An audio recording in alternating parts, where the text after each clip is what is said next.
ഇപ്പോൾ വന്നൊരു വാർത്തയിലേക്ക്. ഇടുക്കി ബൈസൺ വാലിയിൽ വെട്ടേറ്റ ഒരാൾ മരിച്ചു. 60 വയസ്സുള്ള സുധനാണ് മരിച്ചത്. വ്യക്തിവൈരാഗ്യത്തെ തുടർന്ന് സമീപവാസി അജിത്താണ് വെട്ടിയത്. രാഹുൽ സുരേഷ് നൽകും വിശദാംശങ്ങൾ. രാഹുൽ, എപ്പോഴാണ് ഈ സംഭവം ഉണ്ടായത്? ഈ പ്രതിയെ പിടികൂടിയ പോലീസ്?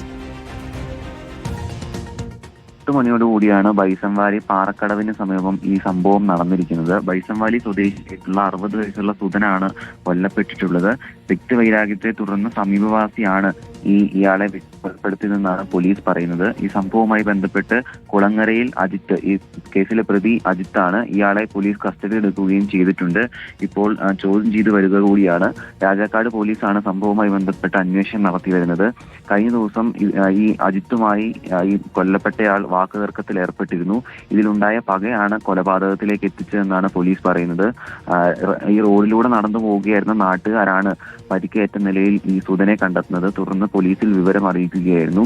പോലീസ് നൽകിയ വിവരത്തിന്റെ അടിസ്ഥാനത്തിൽ ഇയാളെ ആശുപത്രിയിൽ എത്തിച്ചെങ്കിലും അപ്പോൾ മരിച്ചിരുന്നു എന്നാണ് പോലീസ് പറയുന്ന കാര്യം. എന്നാണെങ്കിലും അന്വേഷണത്തിനൊടുവിൽ ഈ പ്രതിയുടെ അറസ്റ്റ് രേഖപ്പെടുത്തുമെന്നാണ് രാജാക്കാട് പോലീസ് അറിയിച്ചിട്ടുള്ളത്. ഇടുക്കി ബൈസൺ വാലിയിലാണ് വെട്ടേറ്റ് ഒരാൾ മരിച്ചിരിക്കുന്നത്. 60 വയസ്സ് പ്രായമുള്ള സുധനാണ് മരിച്ചത്. വ്യക്തിവൈരാഗ്യത്തെ തുടർന്ന് സമീപവാസി അജിത്താണ് വെട്ടിയത്. ഇപ്പോൾ അന്വേഷണം പുരോഗമിക്കുകയാണ്. രാഹുൽ സുരേഷാണ് വിശദാംശങ്ങൾ നൽകിയത്.